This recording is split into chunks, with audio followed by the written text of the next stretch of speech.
bought the charger with my points, and then it was like, I should do it. I'm gonna get 80 amp charging. I wanna see how it works with the gravity. But then it was $4,000. Welcome back to Notch EV. Today's a big day. In just a few minutes from now, I got an electrician showing up here. I am installing an 80 amp Lucid charger right here on the side of the house. You know, this is gonna be great. I'm gonna finally get to test this on an 80 amp charger. My mom just got her first EV. It's a Lucid, a 2023 Lucid Air Grand Touring. So she'll be able to take advantage of 80 amp charging. So this house will, this will be her charger, but I'm helping getting it installed. And thank you guys for using my referrals because that helped bring the cost down. I was able to get the charger. This install is a little bit more on the expensive side because we have to deal with load management devices for the house, and there's a generator over here I'll show you. And then the wiring and everything is quite expensive. So there was a strategic decision that I made to get the price down because at first the price was shocking. Let me kind of explain here. This here is the side of the house, and this is where the main electric comes from the street into the house. And so what we're gonna do is just run from right there, from that box, just run this 18 feet or whatever it is and put the charger just kind of right here on the side of the house here, a little bit behind this hedge. The reason I'm doing that is because that was literally the only thing that was affordable. This alone, because of, you can see the generator here, that generator auto kicks on if the power goes out. We can't get rid of that, that's needed here. The load management devices for that specific one added, I think, $800 to the price of this install. So I did my best, and I've got this charger installed down to $4,000, which feels crazy, and it's just the way it goes. But I'm kind of doing it, for the channel. I want to see the gravity charging at 80 amps. But just so you guys know, the creative sort of decision here, going from there to there was the cheapest run we could figure out to get this thing installed. Because originally, we wanted it in the garage. The garage has its own sub panel, completely incapable of what we want to do. And the only way to do this was to come from here. Rather than come along the outside here, we would have gone onto the inside, and we would have came out here, like in this nook right here. And then I needed to trench this entire section to go into the garage here, where we could then install a charger inside the garage. The trench alone was $3,000, and I was considering going and renting a trencher and doing it myself. But then we kind of came up with this idea of like, let's just put the charger outside. So that's the choice, that's the decision. The electrician's gonna be coming in a few minutes, and that's what we're gonna start. Sorry, there's a sleeping bag on the ground. This original quote was $10,000. And when they told me it was $10,000 to install a charger, I was just freaked out. I'm like, I don't, there's no way we're doing that. Honestly, and some of this doesn't even have to do with the 80 amp aspect of this. A 48 amp charger over here, just the way we would have to do it and the wiring in this house, and it still would have been really expensive. I'm told it wouldn't have brought the price down much at all to switch up the amperage. There are some chargers available that have load management in them, but I already have that 80 amp Lucid charger, like I said, from the referral points. So I needed to pay for an external load management device, which also kind of added to the price, but I already had a good charger, so I didn't have to buy that. So, that's a wash depending on how you want to look at it. I've been using an outlet in here, which I will show you, but you may be familiar with Tom Malogny and the Recharge Rescue series that he does. I am basically recharge rescuing myself because I got this outlet installed in here. Let me go in and show you actually. There's the new Grand Touring Air. Okay, I got this outlet installed when I first got an EV, and this is a plastic housing, and this is a cheaper outlet behind here. I would Have never put that outlet in there now if I knew better. If I'm doing an outlet, I would do the Hubble, highly rated for EVs and completely like metal housing. And that way, that kind of outlet is rated for high demand. So I actually have this EV dance charger plugged in here now, and I have it limited to 20 amps only. And that's what I've been using for the time being. But this is a hazard. And it's in this electrical box here. And this electrical box actually, with all the other things in here, technically it isn't even enough power for just that outlet. And it's powering the whole garage here.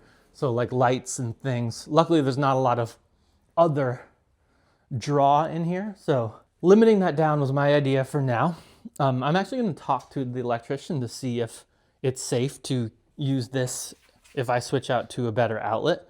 And then in really crappy weather or just a little bit of charging here and there, it could be done in here maybe, so that, you know, sometimes there might be 2 feet of snow out here and maybe going over there and plugging in will be painful. But, you know, granted, this isn't going to be the optimal installation for comfort and convenience.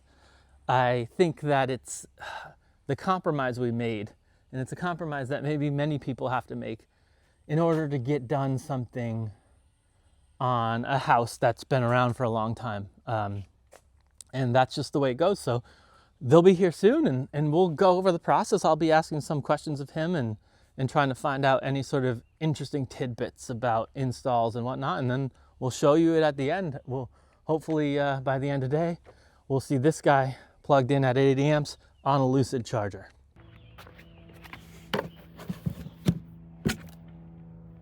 So right now, so far we've got the Lucid, the EVSE, the charger up, and it's not wired up yet, but we can see, you guys can check this kind of thing out, and you could learn how you can limit the amperage if you need to. We're doing the full 80 amps here, so that's set the way this says. And we're installing a disconnect box right next to it here. But right now the panel's off. This part kind of unscrewed, and then this was just sort of the clean facade for it. But this is going up, it's mounted up here. Disconnect, we yank that lever down if we ever need to disconnect it. And then over here, we'll be running the main wires across. And then this is the generator panel, right? Correct. That's the automatic transfer switch. This is the automatic transfer switch, and that is involved with the generator. Yeah. But our main panel's through the wall right here. So we're gonna shoot through there. Then we'll get it over there. And we'll be doing a load management inside. And so that's sort of where it is right now. All right, guys, I've been trying to record as much of this process as I can. This is the part that caught me off guard. I'll show you here. When this first turns on, this is like blinking red. And you have to, I just thought we'd give it power and it'd turn on and we'd charge, but you need to like hook it up. And the manual here will tell you how to do it, but it's not as easy as it seems. You have to like connect it to your Wi-Fi, and there's not an app for it. You have to like be a programmer, but not really. But you need to be like okay with a little bit of it, because it says here, it says to connect it to Wi-Fi. Once it boots up, you need to connect your laptop to the charger. You find the charger has a serial number on the side, and so you have to go to your Wi-Fi, if you could see this, and you need to go to other networks, and then you need to go to other, and you actually need to type your serial number there, and then you need to type your serial number again for the password, and then it'll actually connect. It'll be your serial number there. It should eventually, maybe not immediately, but then also like this icon right here, that's the Wi-Fi had an exclamation mark in it, like it didn't even work. So I wasn't even confident that it was connected, but it was. And then you need to put this address in it, 192.168.5.1, into, you know, the web browser bar here. Now the thing is, I use Brave, which is a Chrome-based browser. I put it in Chrome, Brave, nothing worked. I feel like a lot of people might stop there and feel like it's not working. I opened Safari, put that in, didn't work. I happen to also have Firefox. I opened Firefox and I got it to work. I had to hit it a few times to get past the like warnings that block you from going into it saying this could be bad for you. But then it gets this up and then you can type the password that they give you and you can sign in. I actually, you have to be, I'm not on the essentially the Wi-Fi of the charger anymore. I'm on my normal Wi-Fi, but then you can log in and then you can tell the charger here your actual Wi-Fi network by typing it in and typing the password. It's very kind of like old school techie to set this up. It's not hard, but it's a little bit unintuitive. I don't know. Anyhow, hopefully this can be helpful to some people if they've struggled. I would have loved to know about this before I did the install. It would have saved me some drama. Got the charge port open and we are plugging in the air to the 80 amp charger. This is a NAX port. So you're gonna need an adapter if this is the case for you too. But there we go, in and clicked.